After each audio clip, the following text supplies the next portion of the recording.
Hi there, everybody, and welcome to the Antipodeans Abroad UniBreak webinar. My name is Lucy, and I'm the Sales and Marketing Manager for the UniBreak program here. And tonight I'm going to be sharing the presentation with my colleague, Catherine. Catherine is our UniBreak Operations Manager. So tonight we've got lots of people joining us in the webinar, and they come from as far away as Brisbane, Melbourne, and even a few Kiwis. So we're based here in Sydney, where it's about 6 o'clock. And we're delighted that you guys have been able to join us from all over the country and from New Zealand as well. I guess just to understand the protocol of webinars, in the control panel on your screen, you've got a little box where you can write questions, which Catherine and I will do our very best to answer tonight. Alternatively, if you're not able to do that, or if we're not able to answer the question, I will certainly be in touch with you by email first thing tomorrow morning.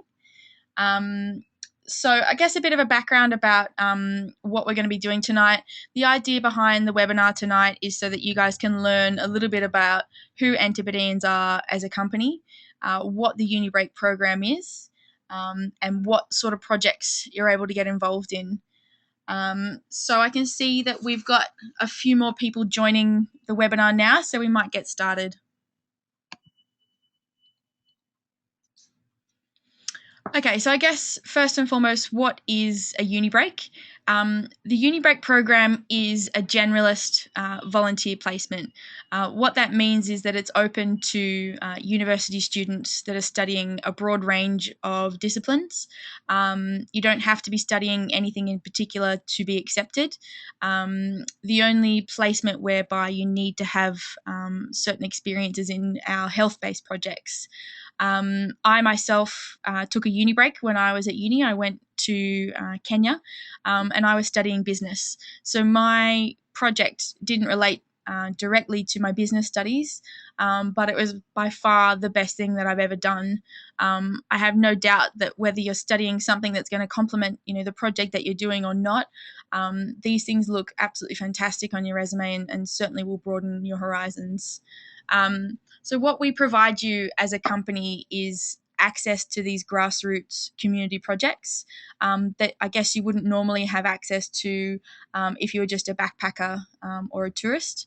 And I guess we often like to sum it up and say that we provide you access with a safety net. So you've got that guarantee there that you'll have 24-hour support from Antipodeans whilst in country. Most of our projects focus on education and health. We do have some projects where you can get involved in some environmental conservation, marine conservation, sports coaching, construction, and care work as well. The placements, hence the name, are 4 weeks during your uni holidays. I'm guessing you guys are looking at going away during your summer break, which is coming up. So I know you guys have got a few months off, which I'm totally jealous of. So look, if you can, we would encourage you to, stay as long as possible.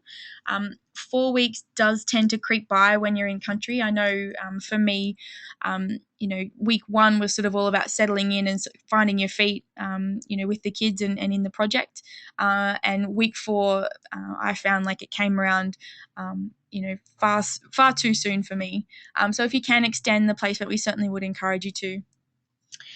Something to keep in mind, these placements are supported educational travel experiences.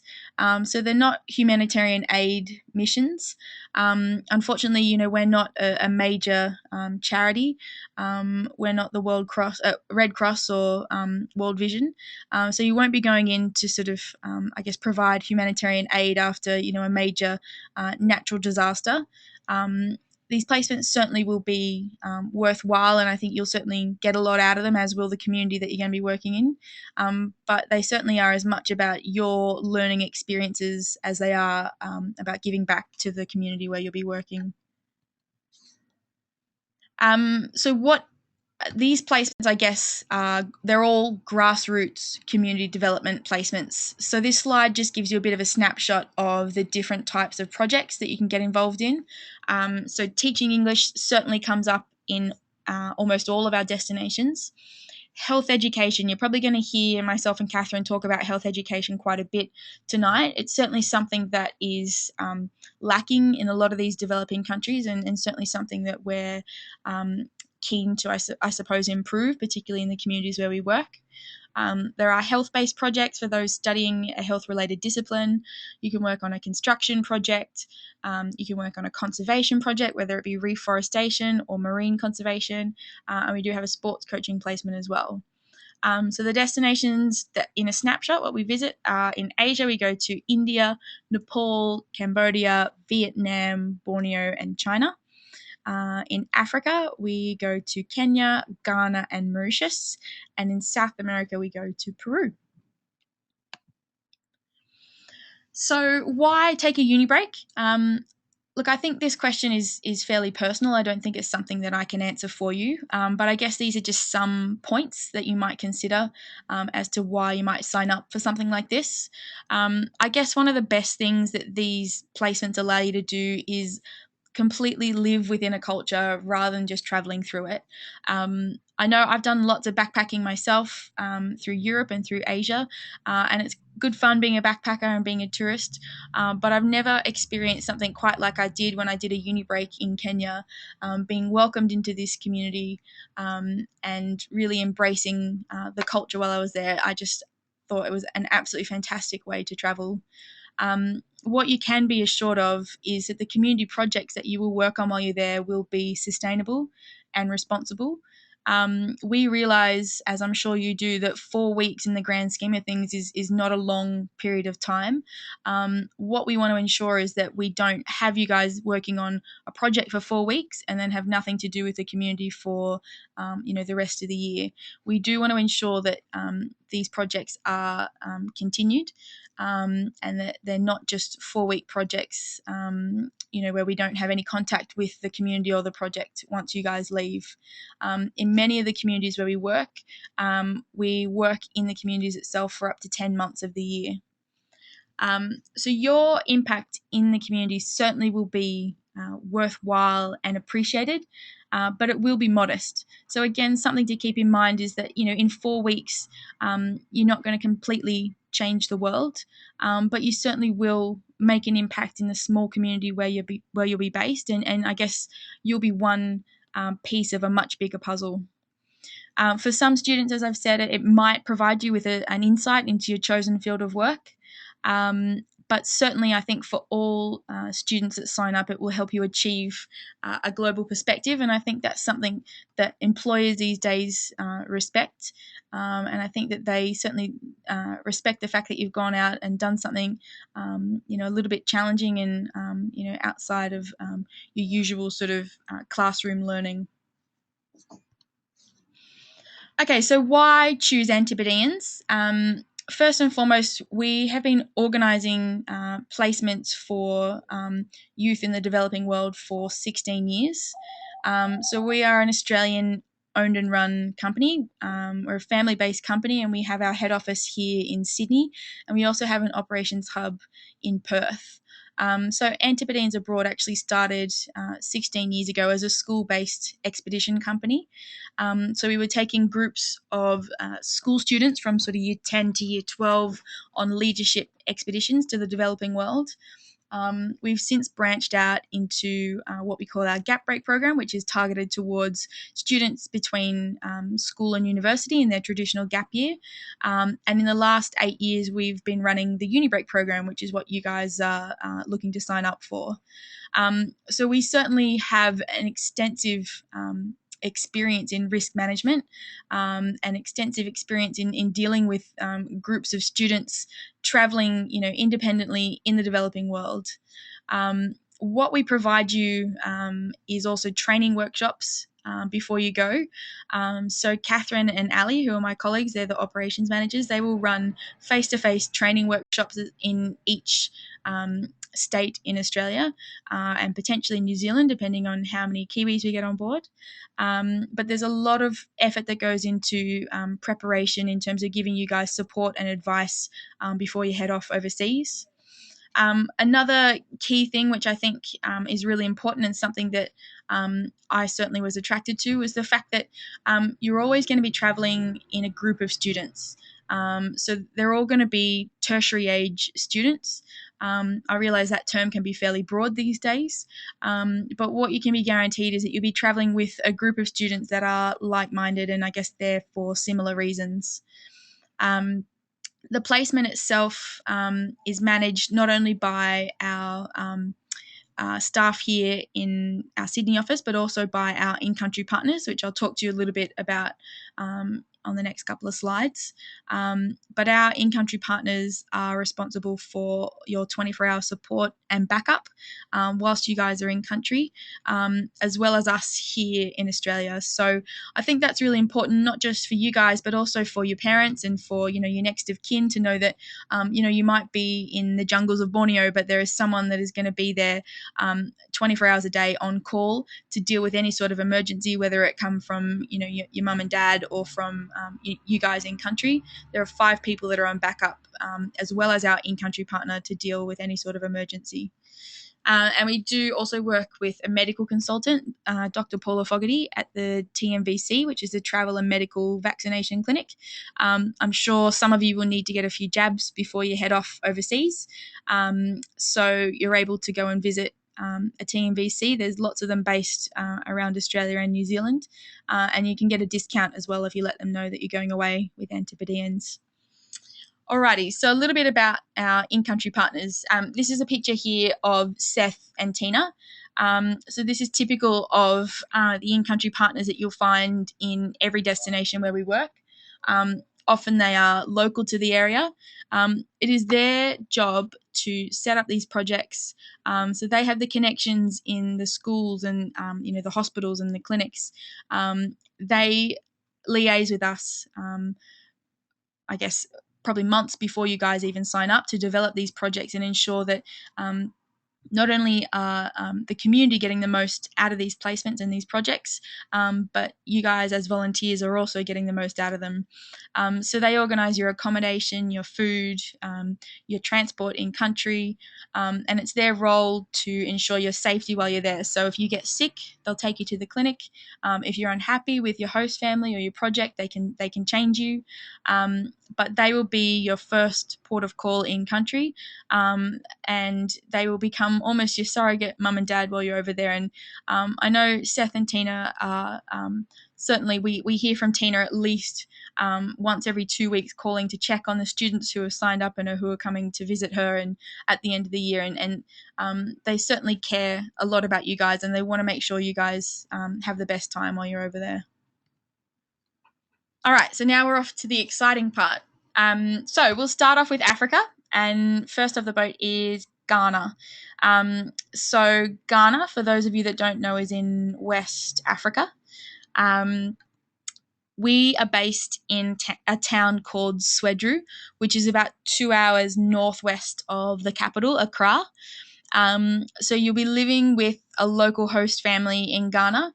So this picture here is a picture of a typical host family. So look, they've got pretty, fairly basic amenities, but you'll always, for any homestay placement, you're always going to be based with another Antipodean student. So there'll be 2 of you, you'll have your own room, you'll have a little bed that you'll share, with a mozzie net. In Ghana, look, it's pretty basic. You might have a bucket shower and a drop toilet. But I think, for many students, that's part of the appeal and part of the reason they sign up to do something like this, to have a completely different experience. But the culture in Ghana is absolutely amazing. I mean, they will welcome you into these families as if you're their long lost cousin or brother or sister. We've been working in this little community now for 14 odd years, and they absolutely love having Australian students come and stay with them. So the projects in Ghana, the first one is teaching English at local schools and orphanages. So you can see from this picture, the schools are pretty basic. Primarily, you're going to be teaching English, and you'll find this goes for all of our teaching projects. With the younger grades, you're going to be doing fairly basic lessons with them, teaching them conversational English, teaching them their ABCs and some basic maths. As you get up into I guess, upper primary, you might look at branching out into some other subjects, whether it be basic geography or, maths or whatever. You'll find as well if you're doing a care work placement in an orphanage, the projects always tend to stem back to teaching English. It's something that we certainly pride ourselves on and something we think is important. So as well as helping with the daily running of an orphanage, you'll be helping primarily with teaching these kids English. Health education, again, is something in Ghana that we certainly want to encourage and continue.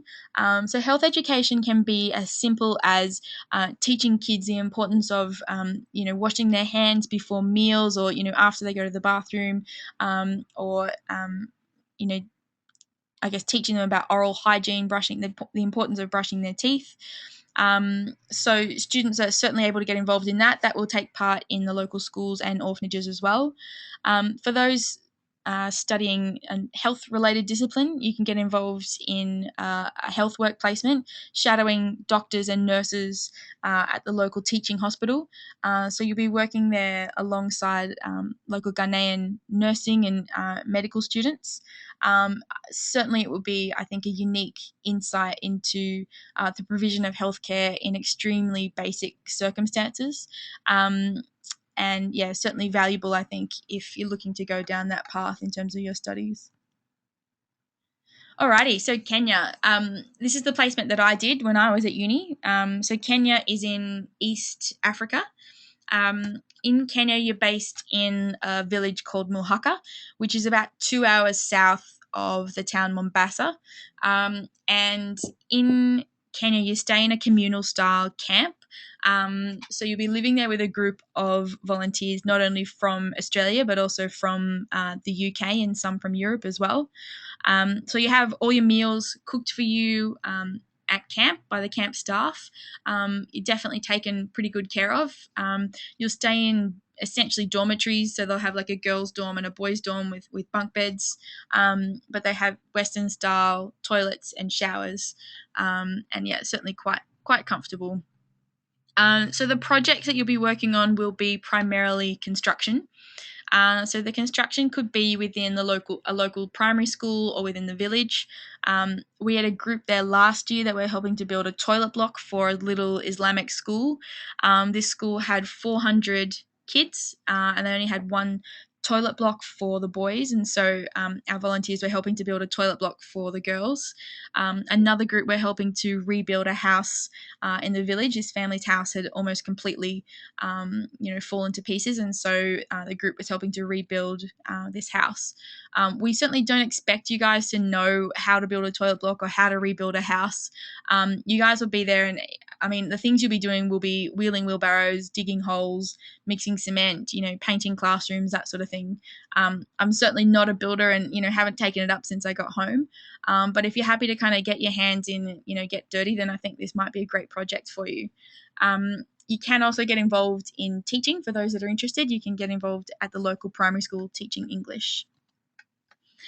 So definitely the highlights are the Savo East National Park.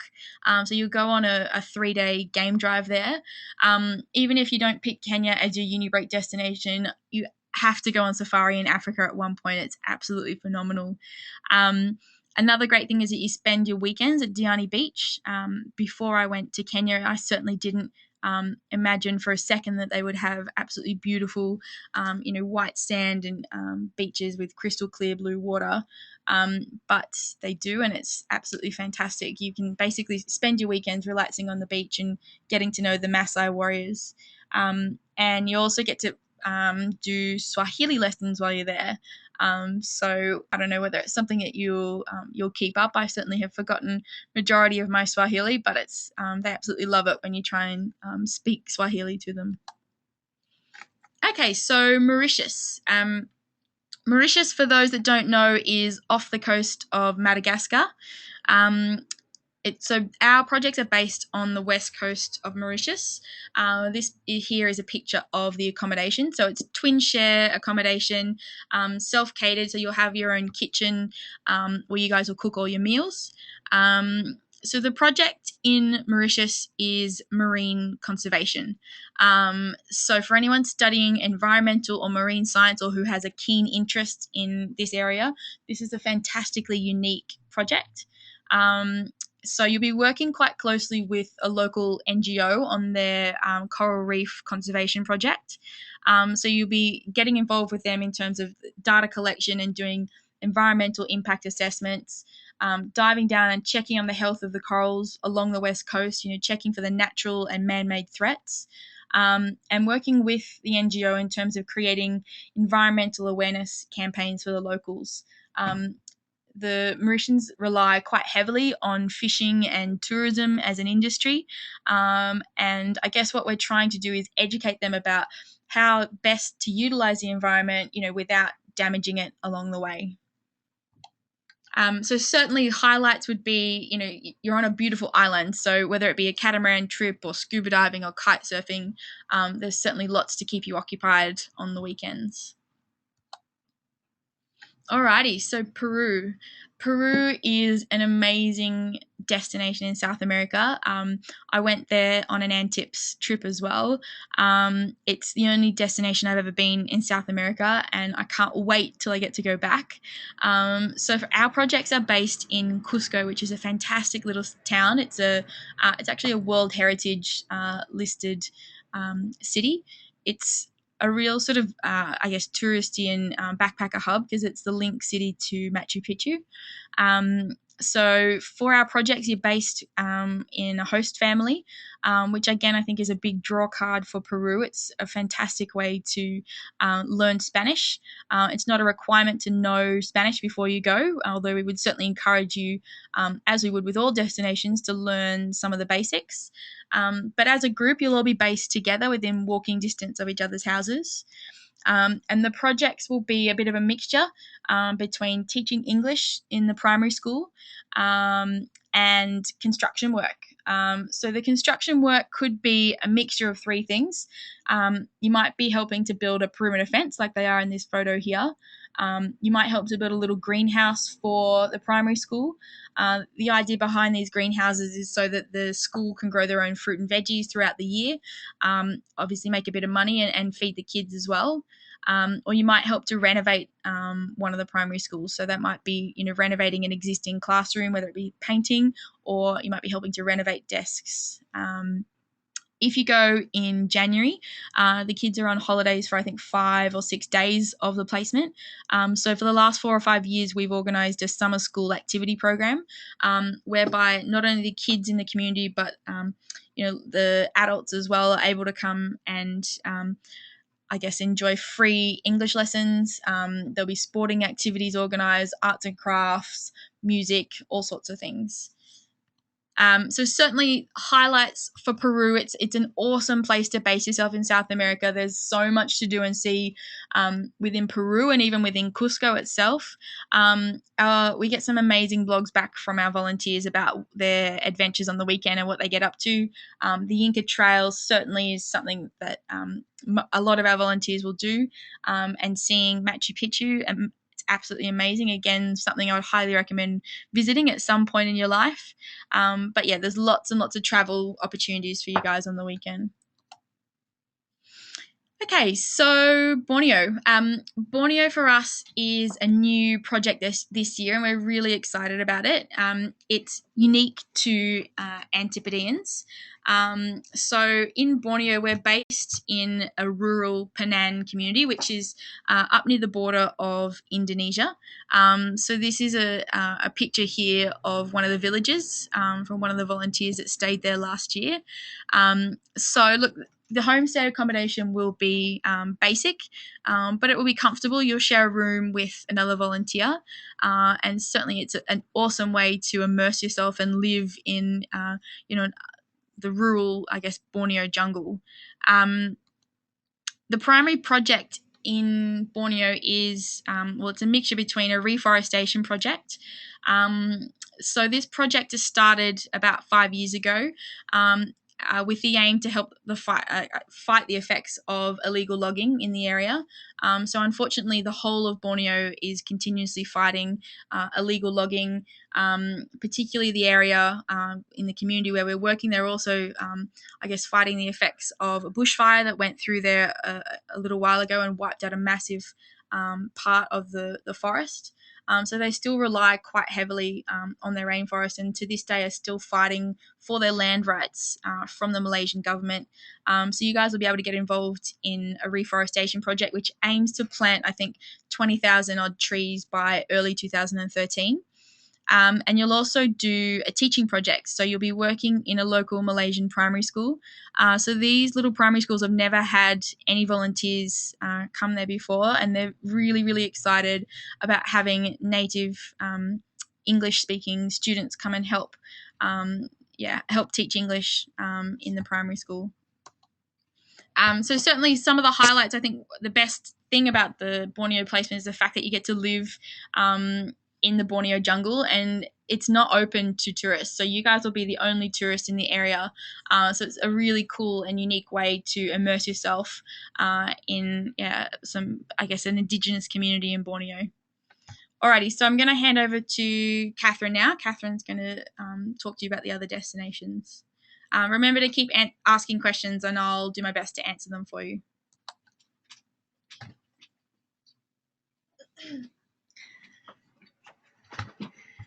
Hi guys, thanks for listening in, and thanks for sending in your questions. My name's Catherine and I'm the Operations Manager for the UniBreak program.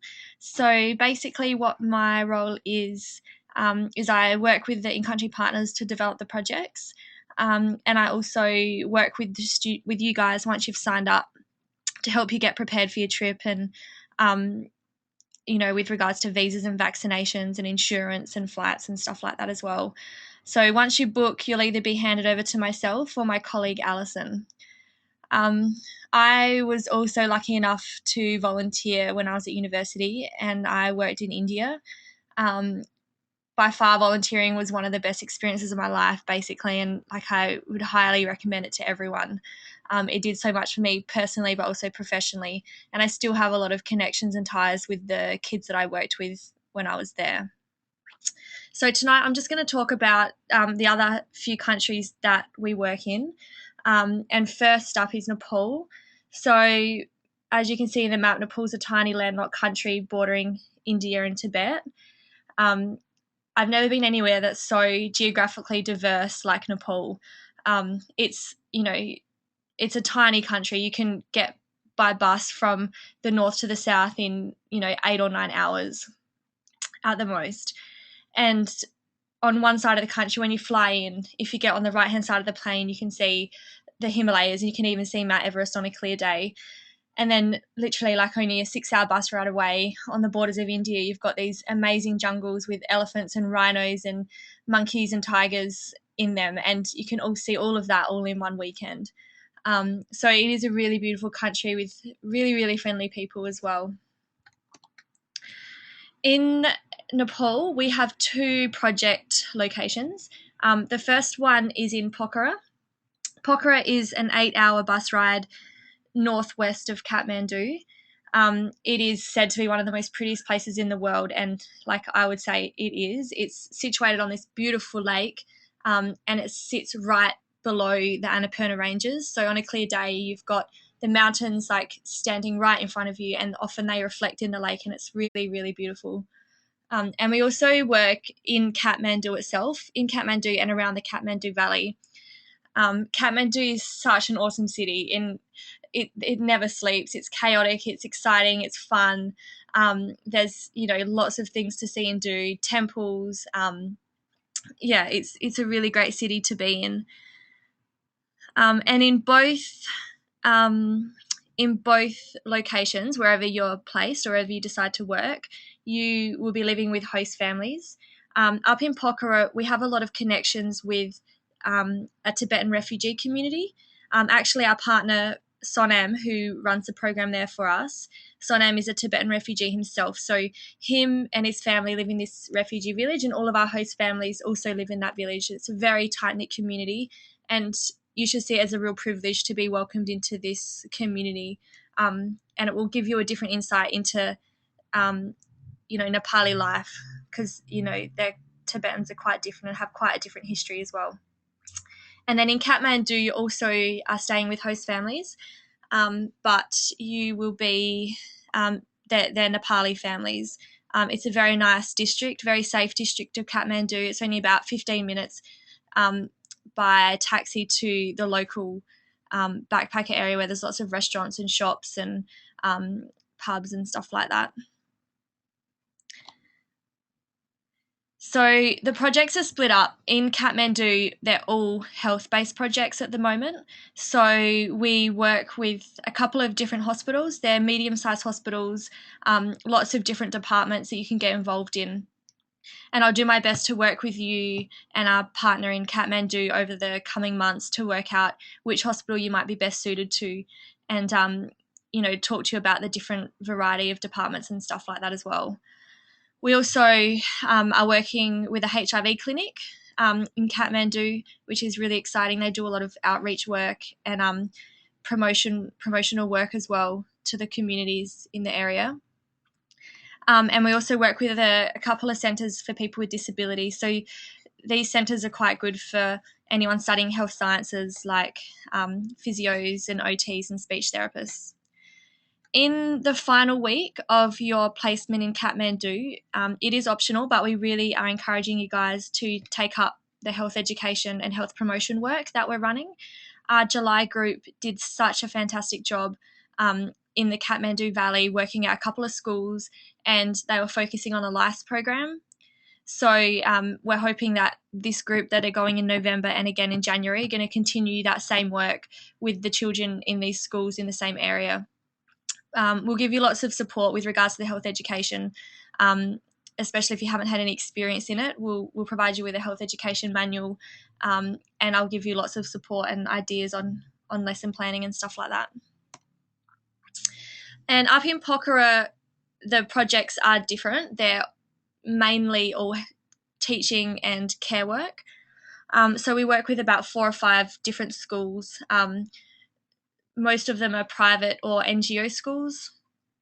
And you'll be working from Sunday to Friday. In Nepal, they have Saturdays off. And some volunteers also take Sundays off as well, or Fridays.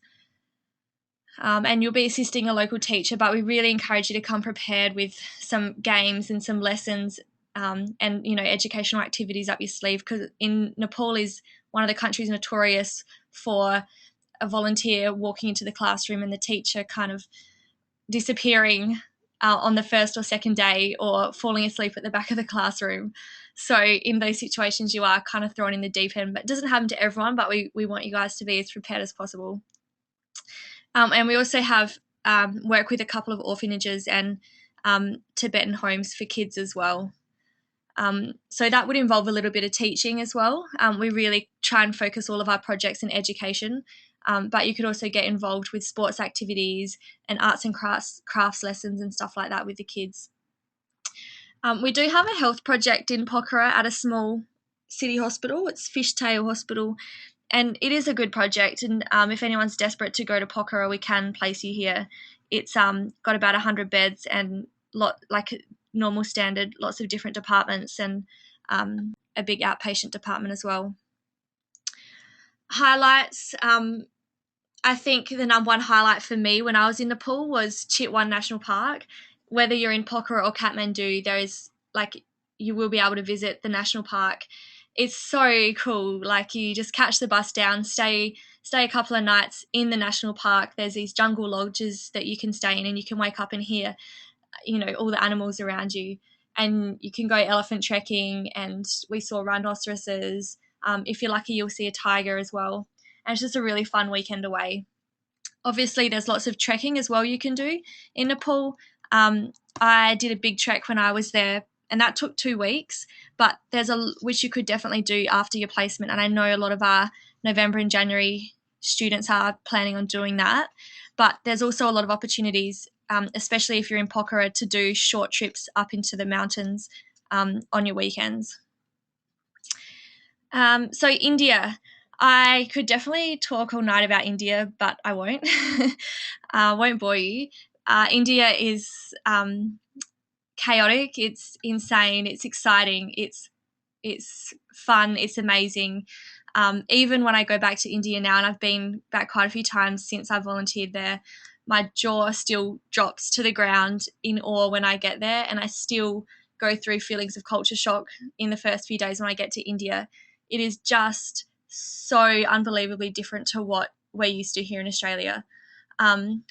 So in saying that, it is one of the countries that you really need to go with an open mind. You really need to be flexible, and you really need to have a sense of humour. But in saying that, I've never met people that are more friendly and generous in my life. And yeah, it's just an amazing, fascinating country. We actually have 3 project locations in India, and they're all so, so different. Palampur is a beautiful little town up in the northern state of Himachal Pradesh. It sits right at the base of the Himalayas. It is absolutely spectacular. It is only half an hour drive away from Dharamsala. I don't know if anyone's heard of Dharamsala, but it is the home. It's famous for being the home of the Dalai Lama, the home of the Tibetan government in exile, and there's a lot of Buddhist monasteries in the area. So you're just wandering along the street, and there's, these Buddhists dressed in their beautiful robes wandering along the streets. It's a really, really peaceful area, and Palampur is great because it's just off the tourist track. So Palampur, very, very beautiful, laid back place to work. And then on the other extreme is Mumbai. 20 million people. This is where I worked. So just think 20 million people crammed into the space, smaller than the size of Tasmania. It's insane. And you drive from the airport and you can see shanty towns for kilometres and kilometres of people sleeping on the streets. And then literally, after a minute or two driving through the slums, and you'll see these $1 million apartment buildings with, some of the richest people in the world living there. The disparity between rich and poor in Mumbai is huge. But at the same time, it's very, very interesting and such a great place to be because it's exciting. It's very liberal. It's the home of Bollywood as well. So there's just lots of action happening there. And finally, we also work in Goa. Goa is a short flight south of Mumbai on the coast. Goa is famous for its beautiful beaches, palm trees, white sand, beautiful clear waters. So it's a really, really laid back part of India, and just, a really nice place to volunteer as well. In all of our projects in India, you'll be living with other volunteers. In Palampur and Mumbai, you'll only be living with Antipodeans volunteers. In Goa, we work with an organisation, and they also work with a lot of international volunteers. So you'll be working with people from Britain and France and Germany and Canada as well, which is quite exciting. So at the moment, all our projects in Palampur are purely for healthcare students. The guys that run the project up there are actually in the health industry. One's a dentist and one's a physiotherapist. So they've got a lot of connections in the health field, particularly in the state that they live in, and Palampur. So the projects there are fantastic. We work with quite a few different physiotherapy clinics, dentistry clinics, and we also work with this amazing Ayurvedic clinic. Ayurvedic medicine is traditional Indian medicine, and this clinic is, it's beautiful. Like, it sits right at the base of the mountains, and not only do they do traditional Indian medicine, but they also focus on things like diet therapy, yoga therapy, massage, acupuncture, diet therapy, I don't know if I said that, but a whole range of alternative medicines. So often students will do a mixture. They might spend half of the time at the physio clinic and the other half at the Ayurvedic clinic. We work with a Rotary Club Centre for Kids with Disabilities as well.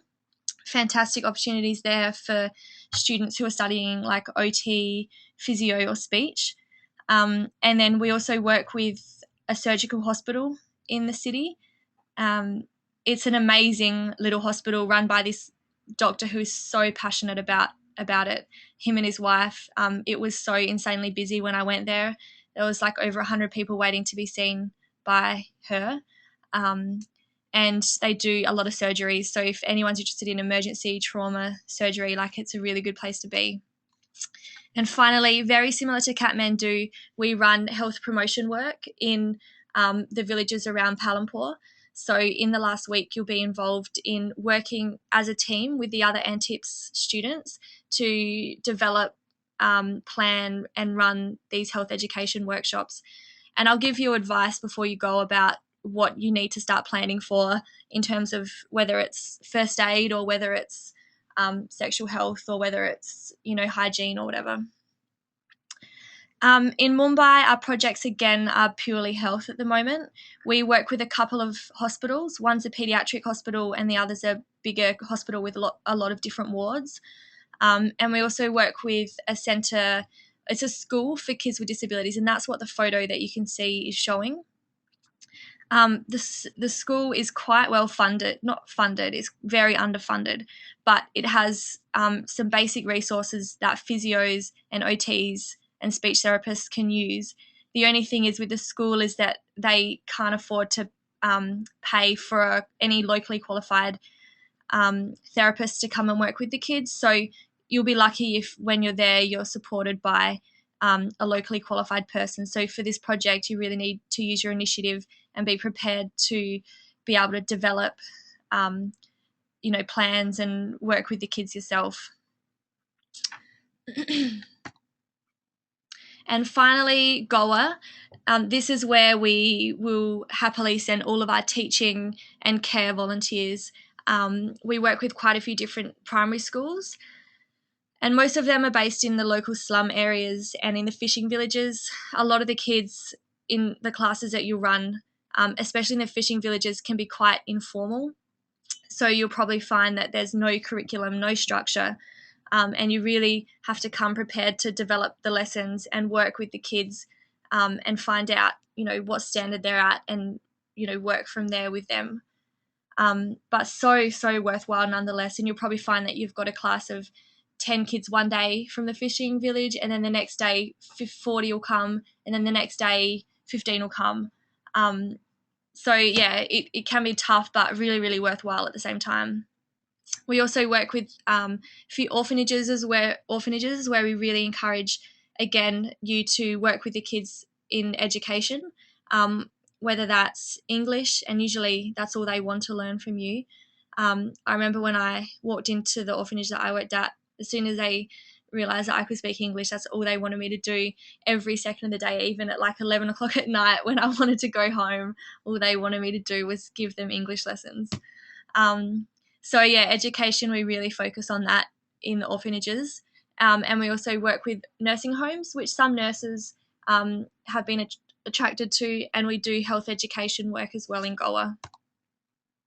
Highlights, I could talk on forever about the highlights of India. You've got the Taj Mahal, easily able to do on a weekend if you're in Mumbai, the beaches of Goa if you're in Goa, and if you're up in Palanpur, Amritsar is only a 3 or 4 hour drive away. Amritsar is the holy city of the Sikhs, and in the center of the city is this golden temple. It's completely made of gold. It's so spectacular. So you can easily do that on the weekends, or do some trekking up in the mountains on your weekends free. Next country is the Maldives. I've never been anywhere like the Maldives in my life. It is stunningly beautiful. It is exactly like the postcards show it. Beautiful turquoise, unbelievably clear waters, amazing weather, and beautiful beaches. Just absolutely stunning. Thousands and thousands of islands make up the country. Yet I remember arriving and being hit with this sense of kind of, again, like culture shock. On the island, one of the islands that we work on, it's quite small, and I remember stepping off, and the first thing that I saw when I walked on the island was this huge mosque, and I think they must have spent so much money on the mosque. And the men would pray like 5 times a day, and the women are quite quite conservative and quite covered up.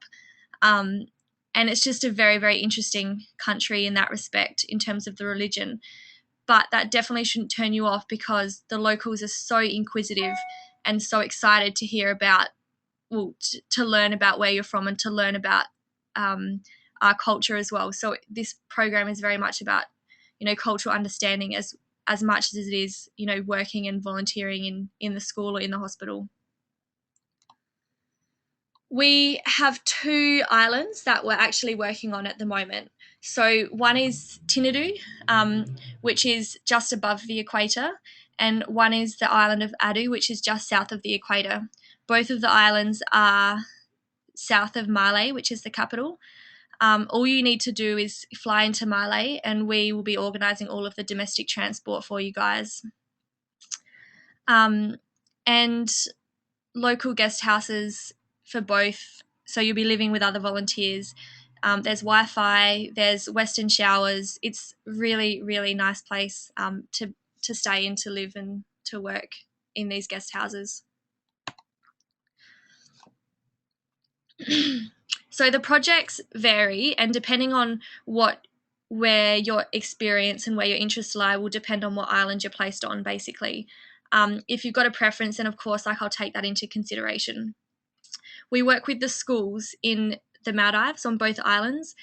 The principals are really excited about having volunteers. We've developed a really good relationship with a couple of schools on the islands, and it's just worked so fantastically well. The projects in the school are quite structured. You will follow a set curriculum, and you will be told what you need to teach, but you will get some freedom with how you teach it. It's not only English, but it's also other subjects as well, because everything in these schools is taught in English. We also run swimming coaching classes. It may come as a surprise to you to learn that a lot of the kids in the Maldives can't swim and are actually scared of the water, which is so sad considering the environment that they live in. So we started running these swimming coaching programs on Tinadu, and it started off the first few days of being, this is when we first started, being 10 or so kids, and now when we run the project, we'll get kids there some evenings where there's like 60 or 70 kids come, and it's a really, really worthwhile project. We'll split the kids up into different standards, and we'll split the volunteers up according to competencies, and whether you're just teaching the kids how to kick in shallow water, or doing some basic strokes with the older kids out in the deeper water. We're also running first aid and CPR training for the locals. It was identified by the local hospital on Adu that this was a huge need on the island. So if you're a healthcare volunteer, you'll spend some afternoons a week running these workshops for the locals. And we also have a healthcare project on Adu, which is working at the local government hospital. We've got a team going there in November, and they're going to be the first international volunteers at this hospital ever. It's so exciting, and the local doctors are really excited about having the volunteers there, as much as the volunteers are that we're sending there are excited about being there. It's a pretty small regional hospital. There's only about 100 beds, but it serves for like 30,000 people in the region from all different islands, so it can get quite busy at times. The Maldives, it sells itself. I mean, the beauty about the Maldives is that there's these resort islands that you can go to on your weekends, where you can actually be a Westerner for a weekend, and you can wear a bikini, and you can relax, and you can take a deep breath, have a glass of wine or something, and have a nice big dinner or whatever. So you're definitely able to go out to those islands. Obviously, when you're on the local islands, there's a lot of rules that you have to follow, and you have to be very culturally sensitive. We also will take you out to some uninhabited islands, snorkeling trips, beach barbecues, stuff like that. It's just a beautiful spot to be. Cambodia, another amazing destination. If anyone knows the history of Cambodia, shockingly sad, particularly with the Khmer Rouge, which happened only 30 years ago. Over, I think it was 1/4 of the population were killed. And if anyone goes to Cambodia, I would say it's absolutely imperative that you learn about their history before you go, so you understand mainly why the country is so poor, especially compared to Thailand and Vietnam, its direct neighbours. We work in Siem Reap. Siem Reap is in the north of the city. There's an international airport there, and it's about 8 hours bus ride from Phnom Penh, which is the capital. Siem Reap is famous for the temples of Angkor Wat. So if anyone's ever seen Tomb Raider, that's where that's Angkor Wat. That's where the movie was filmed. And Angkor Wat temples are only about half an hour drive from Siem Reap, so you can spend your weekend, wandering through the temples and getting yourself lost out there. It's a really beautiful spot. You'll be living in a little family guest house, Jasmine Lodge. It's beautiful. It's got Wi-Fi. There's a pool. Very, very comfortable, and you'll be living with other volunteers, all Antipodeans volunteers. We have a variety of different projects, and our partners in Cambodia are absolutely fantastic.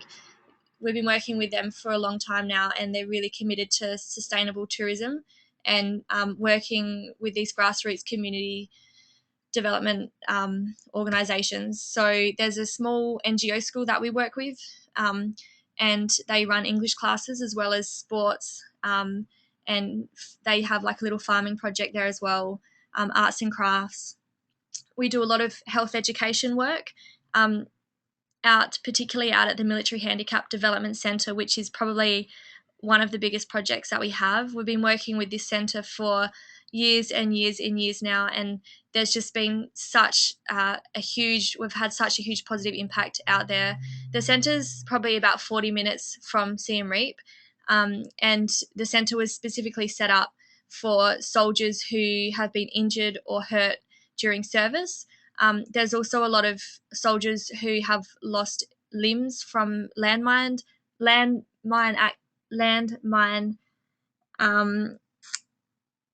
landmines. So yes, there's a huge physiotherapy centre there, and the soldiers live in the village with their families. So there's a school there as well where you can teach, and we also do a lot of health education work there. All the projects, particularly the Military Handicaps Development Centre, really good for health sciences students, nursing students, education students, and also medical students as well. Highlights, I think I mentioned this just before, but Siem Reap is just beautiful, particularly Angkor Wat. In Vietnam, our projects are based in the northern city of Hanoi. We work with a local guest house there where you'll be staying. It is very comfortable. You'll have everything that you need. It's centrally located, so close to all restaurants, close to internet cafes, in a very nice and safe area as well. Hanoi is such a beautiful spot. It's so close to Halong Bay, which you can easily do on the weekend. And it's very close to the hill tribes up in the north as well. So there's so many weekend activities you can get involved in from Hanoi as well. At the moment, the only project that we run in Vietnam is a medical or nursing healthcare project, where we work with one of the city's largest hospitals. Has about 450 beds, which is huge, 31 different wards, and the hospital started as a tiny clinic during the Vietnam War, and since then it's just grown and grown and grown, and now it serves for thousands and thousands and thousands of people in the region.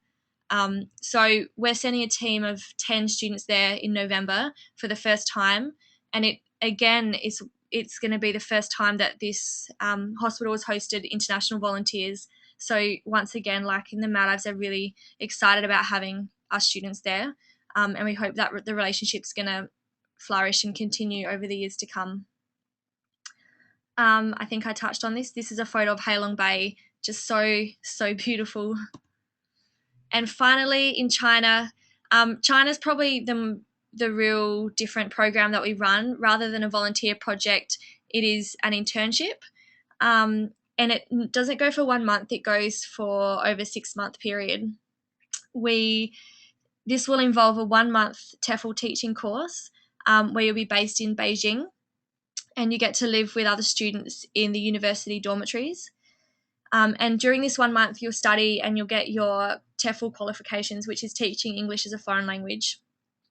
And then the following 5 months, you will work in various places. Well, you'll get placed at a various spot around China somewhere where they need teachers, and you'll be working in a school there, primarily teaching English to the students.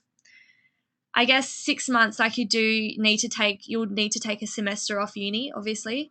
But it's such an amazing opportunity to totally immerse yourself in Chinese culture.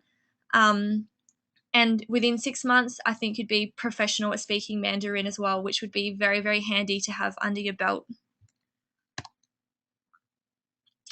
You do get paid during the final 5 months. It's not much, but it does give you a little bit of spending money, for weekend trips and to go out for dinner here and there with the other volunteers. In saying that, because you do get paid, there are higher expectations of you as a teacher, and you will, need to follow a curriculum. You will have to follow a syllabus, and you'll be told, what to teach. And yes, I guess it's a lot more intensive than some of our other projects. All right, thanks, guys. I'm going to hand back to Lucy for the last couple minutes. All right, guys. So for all of our destinations, you guys will work a regular normal week, except for Nepal, where they have Saturdays as their weekend. But you'll have your weekends free to go traveling. So we know that you guys are obviously keen to go off and do a bit of exploring. The great thing is that you've got this sort of instant group of travel buddies with you, who are like-minded and I guess keen to go off exploring as well. We're certainly happy to give you lots of advice, particularly from our in-country partners. They're the experts, they're the locals, about where to go and what to see on the weekends. So this is just to sum up. I know some of you have been asking about how long these placements go for. It's a 4-week minimum placement, but you can extend them. So given that you've got your summer break coming up, you can extend them by up to 12 weeks if you want. Obviously, China, again, is a different kettle of fish. You can go for 6 months to China. So the start dates are your uni holidays. So obviously the winter break, which has been and gone. The next one's coming up will be late November and finish up just before Christmas. And then there'll be other groups going in early January. Now, guys, something that I think you need to be aware of is that we've got destinations that are full at the moment, if not filling up. Vietnam, Cambodia, Nepal, Pokhara, November, they're all full. The Maldives is almost full. India, Goa is almost full. I don't want to worry you, but what I want you to do is do your research and have a think about, what destinations you might be interested in, and destinations being plural, so have more than one destination up your sleeve. I would certainly encourage you to send in your online application. If you go to our website, you click on the UniBreak section and click apply now. It's an expression of interest. It's not, signing the dotted line or anything like that. But what will happen is it will send to my email and I will give you a call to have a chat about it. So you don't have to have picked one destination at that point. But I can have a chat to you about the projects that are available and what your interests are and perhaps which one's going to suit you best. From there, what we'll do is send you out the booking form, which is the next official step, and that's when you send the booking form off, that's you saying yes, you'd like to go. From there, that's when you'll start to work with Catherine, who you just heard from, and also Ali, who are our operations managers. So it's their role to send you out your sign-up pack and help you on all your pre-departure support. They'll organise your face-to-face workshops before you go. Some of you are asking about when those workshops are held. They're generally between 4 to 8 weeks before you head off. It'll be a couple of hours. It's not a whole day thing, but it's a really good chance for you to come and meet us face-to-face, meet the other students in the same state as you who are going to be going away. For those that aren't able to make it face-to-face, if you are quite rural, we certainly are able to Skype you in. But all of this, obviously, for those wanting to go in November, we're in September now, so the year seems to be slipping away from us. I would definitely encourage you guys to get the ball rolling as soon as you can, particularly if you have your heart set on one destination. But certainly I'm happy to answer any questions that you might have about the destinations or the projects. Tomorrow morning I'm going to send you off an email with our information brief.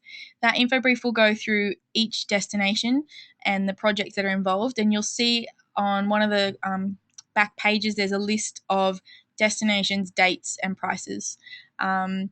So certainly do a bit of research, give us a call, apply online. But yeah, I hope to hear from you soon.